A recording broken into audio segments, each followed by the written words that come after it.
A armadura, capa vermelha, lança, um imponente cavalo branco e, sob suas patas, um dragão derrotado. A imagem de São Jorge atravessa séculos e propaga fé e devoção em diversos lugares do mundo. No Brasil, o santo se tornou símbolo do sincretismo religioso. E é dos lugares mais representativos do culto a São Jorge em Juiz de Fora, a Igreja Melquita, que você passa a conhecer a história desse santo guerreiro. São Jorge nasceu numa cidade chamada Lida, em Israel, e ele pertencia ao corpo do exército romano. Naquele período da Igreja nascente, era considerado um crime muito grande o indivíduo se tornar cristão. Ele se sentiu incentivado pela fé e abraçou a fé cristã. Do que isso foi considerado um crime, uma ofensa ao imperador, e ele foi repetidas vezes convidado a abjurar, a renegar, a renunciar à própria fé.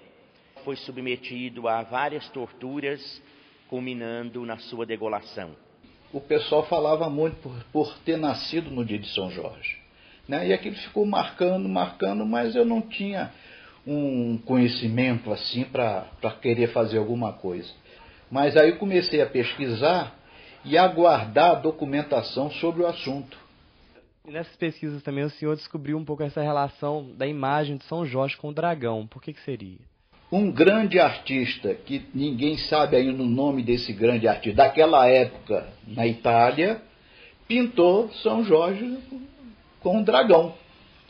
Os outros, como esse artista era famoso, os outros artistas da época também começaram a imitar. A falta de uma historiografia precisa, de uma biografia concisa sobre a vida dele, até por conta da circunstância da época, foram ao longo dos séculos e já de 2 milênios acrescentando, aderindo, se envolvendo nas lendas.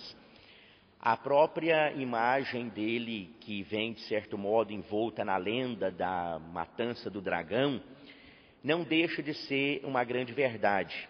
E o dragão representa então toda oposição à fé, toda oposição à verdade, que São Jorge vence montado no cavalo branco, que representa a pureza da fé, a pureza da doutrina cristã. Por que São Jorge é um santo tão popular aqui no Brasil? São Jorge é popular no Brasil em virtude da colonização portuguesa, uma vez que ele é padroeiro de muitos países pelo mundo afora, inclusive de Portugal. Etiópia, Geórgia, Granada, Grécia, Inglaterra, Lituânia, Malta e Portugal.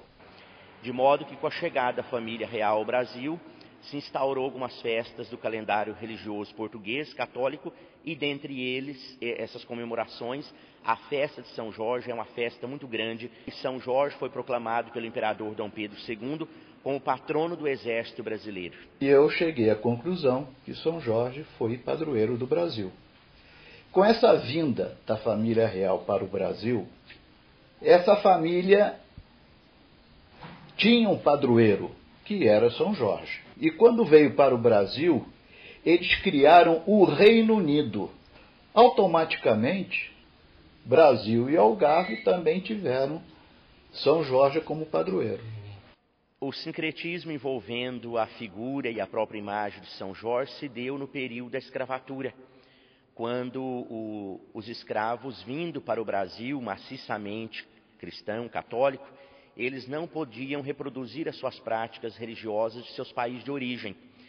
E eles foram forçados a abraçar a fé cristã, a fé católica, de modo que, para tanto, eles tinham que buscar um correspondente nos santos, nas figuras católicas. E, especialmente, São Jorge, eles encontraram, tendo a lembrança que eles tinham da grande figura de Ogum, que em algumas localidades africanas era o grande Deus defensor das minorias, era o Deus guerreiro, o Deus das grandes demandas, o Deus que dava vitória àquelas populações. O que hoje não justifica, em virtude dessa liberdade de culto, que eles podem muito bem voltar a cultuar os seus orixás de origem. Mas aqui existem pessoas que, não que cultuam, mas que creem em São Jorge e gostam de rezar e de reverenciar. Então a gente tem um São Jorge lá para dentro. A cada dia que passa, que abre a casa, tem uma pessoa que vai lá e gosta de reverenciar aquela imagem lá de São Jorge. Por mais que a gente possa tarjar que um é um e o outro é o outro, existe, né, fortemente essa coisa dos dois andarem juntos aqui no Brasil. E É bonita a fé do povo brasileiro, você sabe, né? E a gente não pode questionar ela. As pessoas merecem respeito, o santo merece respeito. São Jorge é um santo guerreiro, um santo de força, né? E a gente hoje em dia, às vezes a gente tem uma dificuldade abaixo de Deus, de Jesus, ele é um santo que dá uma força a gente. Essa oração de São Jorge é o seguinte, eu sempre quis ter essa oração. É uma oração que ela começa assim, chagas abertas, coração cheio de amor e bondade. Então, como ela já fala das chagas de Cristo, eu sempre quis ter essa oração e uma cliente uma vez me deu. E como eu preciso da oração, que é uma oração bonita, forte, eu peguei o hábito de copiá-la na mão e entregar para os clientes. E por que você prefere copiar a mão? Porque você já vai meditando a oração. E eu acho que a mão é uma coisa assim mais íntima, uma coisa assim que você transmite mais uma fé. A devoção a São Jorge é tão grande que, independente da religião, a maioria dos fiéis conhece a oração que se tornou símbolo do culto ao santo. A oração diz: eu andarei vestido e armado com as armas de São Jorge, para que meus inimigos, tendo pés, não me alcancem, tendo mãos, não me peguem, tendo olhos, não me enxerguem, e nem pensamentos eles possam ter para me fazerem mal. Armas de fogo o meu corpo não alcançarão, facas e lanças se quebrem sem ao meu corpo tocar, cordas e correntes se arrebentem sem ao meu corpo amarrar. Sincretizado na fé, sou carregado de axé, e protegido por um cavaleiro nobre.